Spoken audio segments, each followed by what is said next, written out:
Should Christians tithe? It's a very popular question, understandably so, of course, because it's a popular idea taught by a lot of churches, in a lot of pulpits, and a lot of pastors and evangelicals teach it, including very popular Christian financial expert Dave Ramsey. He believes and has talked about Christ requiring Christians to tithe. But the Bible says nothing that requires Christians to tithe, or even that God would expect that we would tithe. But we'll talk about it, including several passages that people think teach that we should tithe, including Jacob and Abraham before the law of Moses, a statement by Christ himself, and the storehouse passage in Malachi. Well, the word tithe means tenth. So we'll start with definitions. A tenth. To tithe is the idea of giving 10% of your income to, in our case, the church, to either pay for teachers, pastors, preachers, or things with upkeep of the building, or such like things. So a tithe is a specific amount, 10%. So this is different from other offerings or gifts that a person might give. Anything more than 10% is just an offering or a gift that you might give, since a tithe specifically means 10%. But the Bible says nothing that would require Christians to tithe. Now, a lot is said about tithing in the Old Testament, under the law of Moses for the nation of Israel, which Christians are not under, any more than we're under the obligation to make animal sacrifices, pilgrimages to Jerusalem, to abstain from eating pork, these such like things. In fact, really there is a superior teaching and instruction in the New Testament on giving. But first, let's talk about tithing.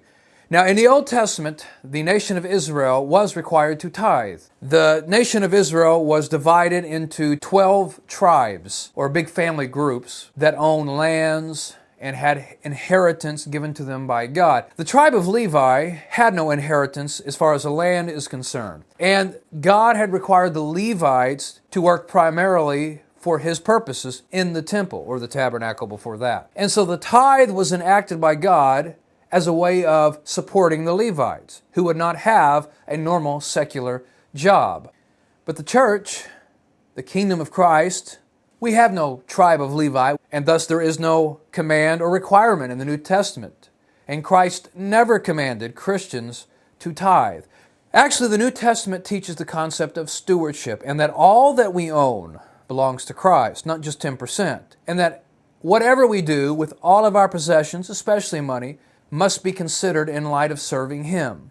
This is a superior teaching than giving 10%. Paul, in his first letter to the Corinthians, in chapter 16, establishes this very collection. He says, "Now concerning the collection for the saints, as I directed the churches of Galatia, so do you also. On the first day of every week, each one of you is to set something aside, saving whatever he has prospered, so that no collections be made when I come. And when I arrive, whomever you may approve, I will send them with letters to carry your gracious gifts to Jerusalem." Paul is commanding a collection being taken in the Corinthian church for the saints, Christians in need in Jerusalem. But notice that he says that the instructions that he's giving to them was also given to the churches of Galatia. It means this was a common instruction.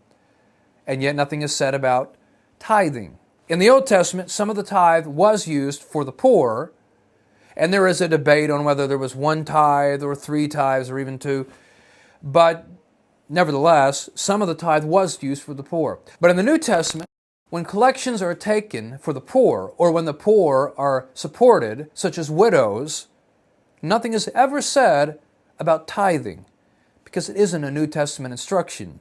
Again, in 1 Corinthians chapter 16, Paul had said that each one of you is to set something aside, saving whatever he has prospered. In other words, this comes from the heart. There are others such like passages. No required limit.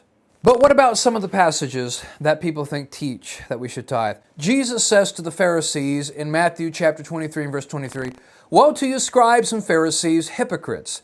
For you tithe mint and dill and cumin, and have neglected the weightier provisions of the law, justice and mercy and faithfulness.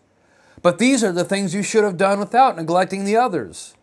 So it is said that Jesus here says you should tithe.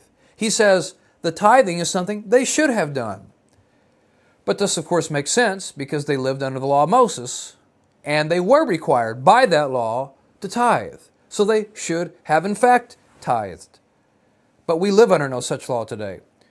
But the Pharisees also should have done many other things that we all understand, or at least most of us understand we don't have to do, like animal sacrifices, the kosher laws, not mixing certain fabrics of our clothes. And so people say, well, Jesus says that we should have. No, he says they should have because it was one of their requirements. There are only two other passages in the New Testament that even mention tithing.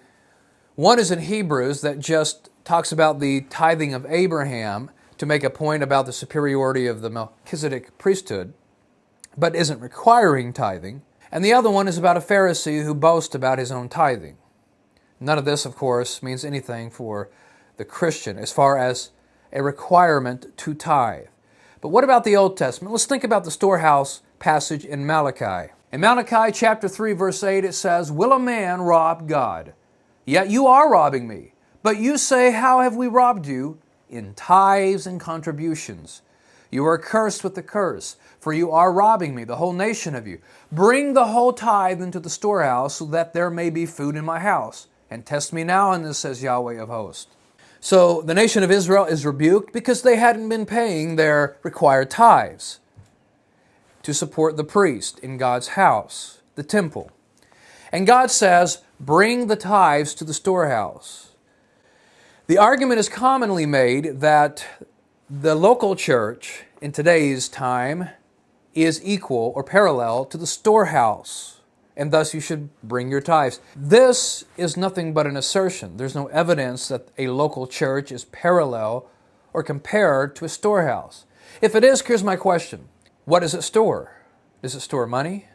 Well, first of all, let's realize that in the New Testament, the church never refers to a building like it is today. It was always the people of God.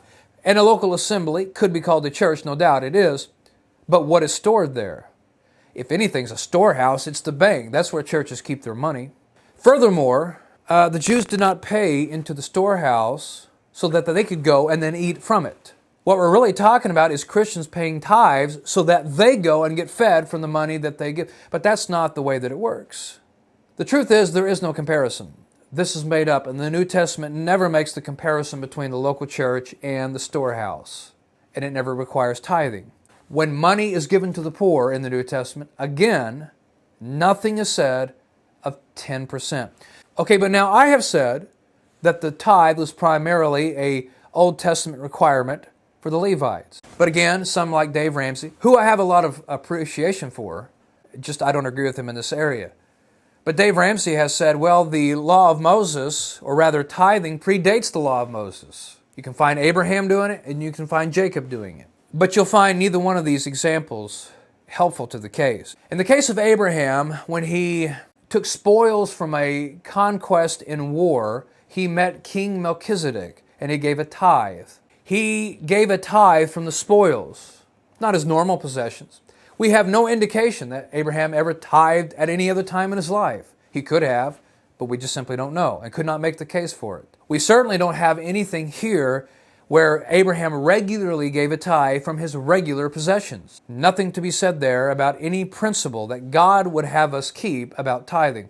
Now, the story of Jacob is that Jacob was in a foreign land and promised to give a tithe to God if God would bless him. Not only does this not imply anything about what he had done otherwise, but it actually contradicts the idea that he had ever given regularly any kind of tithe. The whole point is that Jacob is saying, I want God to bless me, so I'm going to give a tithe. But if Jacob had already been giving tithes to God, this wouldn't have really meant anything. But nothing else is said about the tithe, or that God had even required it. It's what he had chosen to do. But nothing else in the Old Testament says anything about any of the Old Testament characters who predate the law of Moses that they tithe. No principle can be established from these two cases. Now, let me say this. I didn't say it's wrong to tithe. If a Christian has a conscience about it, they should at least give 10%. And if that's what a person feels that they want to give, they should. The New Testament teaching is that of all that we have, it belongs to Christ, and we use it to please Him. Yes, that includes certain enjoyments and entertainment. You find that in the Bible. But that we're always making the decision about what does God think about what I'm spending. He owns it all, not 10%. So the Bible says nothing about Christians tithing. There is no requirement. If it's out of the goodness of your heart or what you want to do is a different story. But God certainly does not require Christians to tithe.